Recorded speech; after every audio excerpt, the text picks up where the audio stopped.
So I want to give you guys a little bit of a sort of recruitment update. I do appreciate it says Q1. We don't have all the data yet for Q2, so if you have any questions, I will give you the best information that I know currently, but we haven't got all the data yet, but I can be 100% positive in what happened in Q1.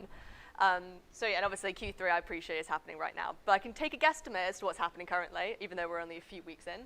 But yeah, so I thought I'd start with a bit of an overview for what is happening in the year currently.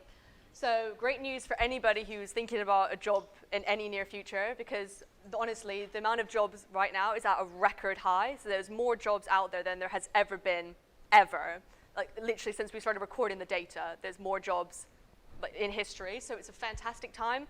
And even people who were previously unemployed are back into jobs again. So the unemployment rate is at an all-time low, which is obviously fantastic, but the jobs and possibilities are even higher than they've ever been. So something to sort of bear in mind if you've got an itch to move on to something new or you want to see what else is out there. So I've sort of broken it down, bearing in mind I'm not so sure if you guys are more perm or contract based. So I've got the numbers here. So at the smaller graph is highlighting the number of people that are actively looking, and then the number at the bottom is companies that are actively hiring. So if you're a perm person looking for a permanent position, there's not a lot of you actively looking, but there is a lot of jobs out there for yourself. Alternatively, if you are a contractor, I think it's safe to say contractors are always looking. I mean, they only stay around for a short period of time anyway. I mean, contract roles are always in high demand, but I mean, at the same time, they always come and go constantly, so that's kind of why there's not a lot out there for so long, because they're only really advertised for 2 days and then they're gone because they've been filled by somebody already. So that's something to bear in mind with that figure. But like I said, if you're permanent, honestly, it couldn't be a better time for yourself. So then I've sort of tried to break it down for you guys based on your seniority. So I do appreciate that the more senior you get, the more challenging it is for you guys to find that potential next position.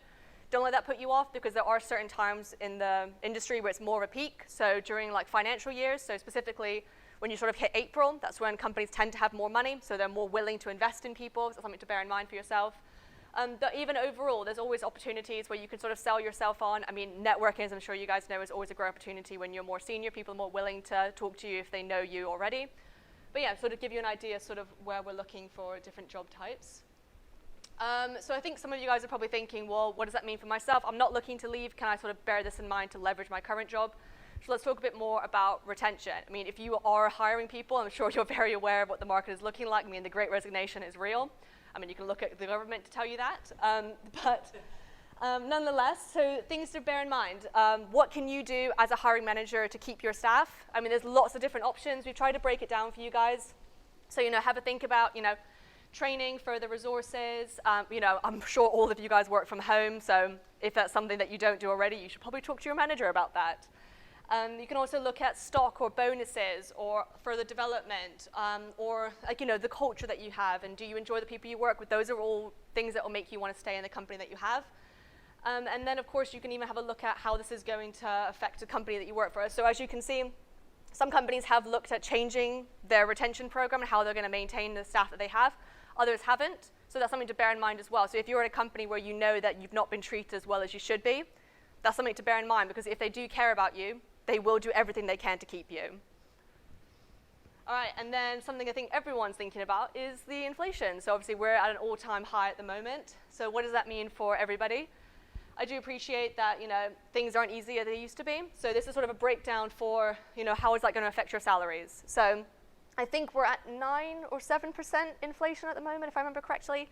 So I think that's something to bear in mind. Talk to your employer. If you haven't gotten a pay rise because of inflation, you definitely should be getting one, or hopefully should be talking about it, because I guarantee you if you go for another job, you will get one, because the companies that are looking for people are more than willing to pay you more to keep you than the company that might be keeping you but not giving you the pay rise. Just something to bear in mind. So with everything happening at the moment, make sure that you're making the most out of the situation that you have.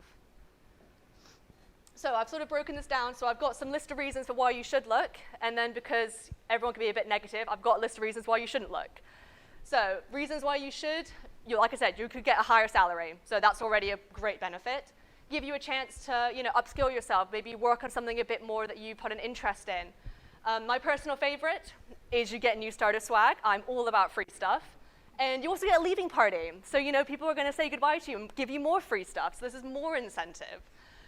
But also, like I said, it will help you get more involved into other things. It will increase your network. It'll keep you more informed in things. So if you know that you've got interest in something, why not go and work in that industry where you can learn even more about it and meet other people who have sort of similar interests to yourself. So then, why shouldn't you look? I mean, we all know the Great Recession is coming. We've all heard about it.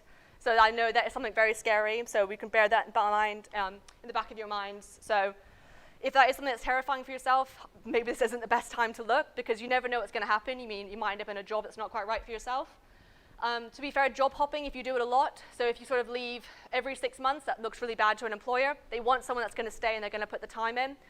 I think if you leave every 2 years, I think that's usually explainable. Once you've been at a company for about a year, they don't really raise any eyebrows at it. But the longer you're at a company, the better you look to your next employer. So there's something to keep in mind. And yeah, like I said, the longer you're at a company, the more they want to invest in you. So if you've been at a company for a couple of years, they should want to keep you because they've invested so much time and money into you being there. So they should be giving you better benefits, better pay, talking to you about projects that you want to work on, doing whatever they can to keep you interested in what the company is doing. And also, as I mentioned, I do like free stuff. You get recognition rewards. So if you've been there for 5 years, they might give you a special trip on a holiday or something, or extra holidays or stuff like that. So there's always reasons that you can stay at your current job because they, like I said, they invest in you because they want you to be there. So just a few things to bear in mind. If even after those negatives, you still want to be looking for jobs, which I would recommend based on the current market. Something to think about. So interviews, as I'm sure you all are aware, they're all fully remote now. So, I mean, you guys are all very good at doing all of your Zoom calls, Teams calls, whatever. I'm sure you're well used to it. But, you know, that is how interviews are going. So I know that for some people, if you meet someone in person, you get a better idea of what they're like. So just think about, have your list prepared, what are things that you want in a person or in a manager, because you might not be able to know on the phone as well as you would in person. So just sort of keep that in mind.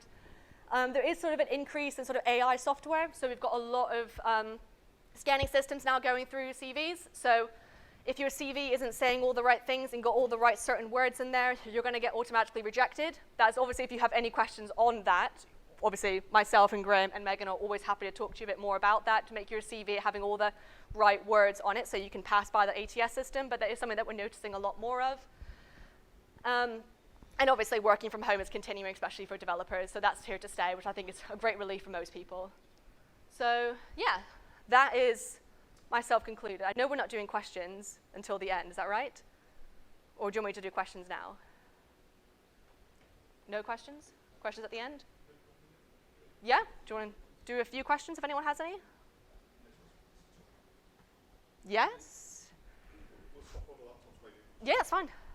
With the idea of like obviously job hopping like every couple of weeks kind of thing.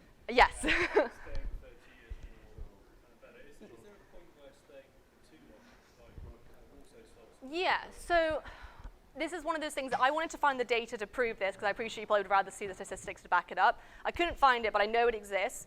I think it's about 2 years, statistically, if you leave your job every 2 years, you're more likely to make more money than if you stay. Because when you leave, you can start fresh and renegotiate. Yeah. So at the end of the day, if you were to start, apply for a job right now and you told them, I'm on 60K, they're not going to call your manager and say, is he on 60K? They're going to take your word for it. So then they would offer you 65, bearing in mind you might have been on 50. So it gives you a much better playing field to boost your salary up even higher. And like I said, that's why I say like the 2-year mark is usually pretty good, because in their mind, when you've been at a company for that long, it's usually pretty safe to say that you've gone your time to get invested. You know whether it's right or not for yourself. You're usually leaving because you're done. You don't think there's anything else there for you. So that's kind of why I think the 2-year mark is, in my mind, the ideal sort of time frame to be looking to move on. Yeah? Cool. There any other questions? No? Okay, cool.